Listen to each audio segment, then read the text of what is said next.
नीरू का बेटा फौज में बड़ी पोस्ट पर था। वो हमेशा तैनाती में बाहर रहता। घर में अकेली नीरू बोरियत महसूस करती थी। नीरू की सहेलियों ने उसे सलाह दी कि वो अपने बेटे की शादी करवा दे। बहू के आ जाने से सब ठीक हो जाएगा। बेटा अपार, तू तो फौज में रहता है, मुझे घर में अकेलापन काटने को दौड़ता है। तू एक काम कर बेटा, शादी कर ले, फिर बहू के साथ मैं घर में आराम से रहूंगी। क्या माँ, मैं जब तक मेजर नहीं बन जाता शादी नहीं करूंगा। तुम कहीं घूमने जाया करो, लेकिन शादी की बात मत करो। इतना कहकर अपार वहां से चला जाता है, लेकिन जाते वक्त उसे माँ की भी चिंता रहती है। एक दिन दरवाजे की घंटी बजती है। नीरू दरवाजा खोलती है तो सामने एक सुंदर सी लड़की साड़ी पहनकर सर पर पल्लू रखकर खड़ी होती है।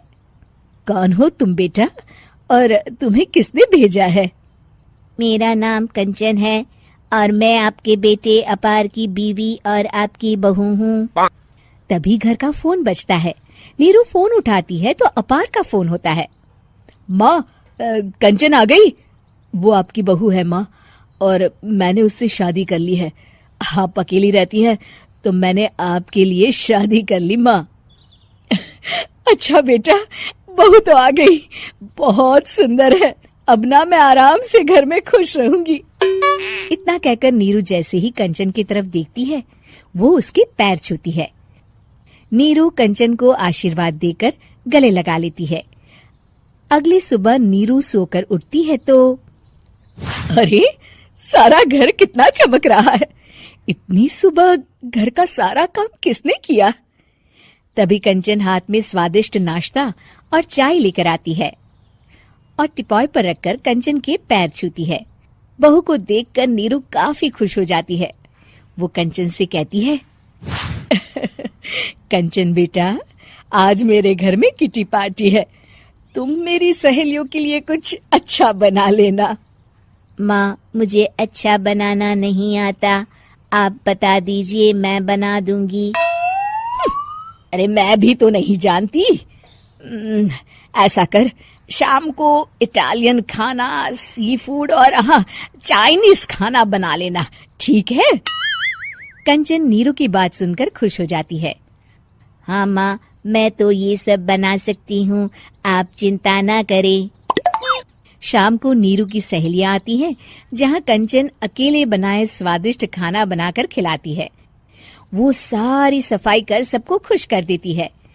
कंचन अंदर किचन में जाती है कि तभी नीरू की सहेली बोल पड़ती है।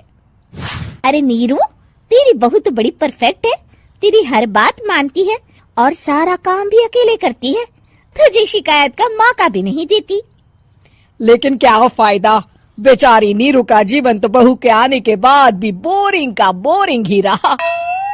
क्यों, ऐसा क्यों बोल रही है? अब तो मेरे साथ मेरी बहू भी रहती है।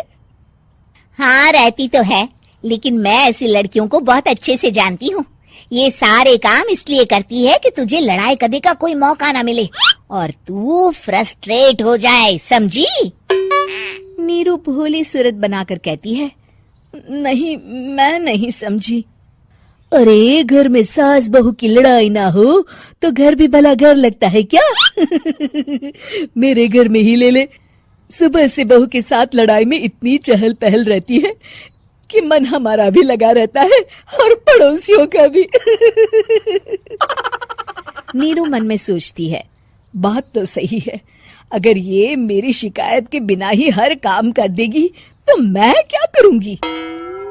रात को नीरू सोने के लिए कमरे में जाती है, जहाँ कंचन उसके पैर दबाने लगती है। नीरू को अच्छा तो लगता है, लेकिन वो किसी भी तरह से उससे लड़ाई करना चाहती है। बहू, दर्द पैर में नहीं सर पर है और तू मेरे पैर दबा रही है। मैं सर दबा देती हूँ माँ जी। ये कहकर वो उसका सर दबाने लगती है। तू एक काम कर, मेरे लिए बादाम वाला दूध ले आ, जा। कंचन जाकर सास के लिए दूध ले आती है। अब नीरू उसे जो कहती कंचन झट से कर देती। बहू, जरा छत से जाले निकाल दे। जी माँ जी। कंचन 5 मिनट में ही पूरे घर के जाले साफ कर देती है। नीरू तो देखती की देखती ही रह जाती है। कमाल है, ये तो हर काम कर रही है। तरस गई मैं तो इससे लड़ाई करने को। इतना कह के नीरू चली जाती है। नीरू को एक दिन कंचन पर इतना गुस्सा आता है कि वो सोच लेती है आज तो उससे लड़कर ही रहेगी। मौका देखकर नीरू कंचन को पैर से लंगड़ी देकर गिरा देती है, जिसके बाद जो होता है नीरू को विश्वास ही नहीं होता। जमीन में 2 भागों पर गिरी कंचन के सारे पुर्जे बिखर जाते हैं। स्प्रिंग और उसके अंदर से रंग बिरंगी लाइट जलने लगती है। तभी घर की घंटी बजती है।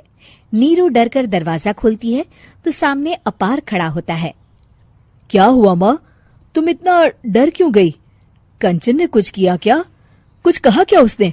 मैं अभी बताता हूँ। तभी अपार की नजर कंचन पर पड़ती है। अरे माँ, तूने ये क्या किया? कंचन को तोड़ दिया। तुम्हारी खुशी के लिए मैंने रॉबर्ट को तुम्हारी बहू बनाकर भेजा था, जिससे तुम्हारी हर इच्छा पूरी हो और तुम खुश रहो। माँ, ये तो इंसान थी भी नहीं, इससे तो गलती हो ही नहीं सकती थी। फिर आपने इसे क्यों तोड़ा? क्या गलती थी इसकी माँ? बेटा, इसकी सबसे बड़ी गलती ये थी कि ये इंसानों की तरह सास से लड़ाई नहीं करती थी। अपार माँ की बात सुनकर हैरान रह जाता है।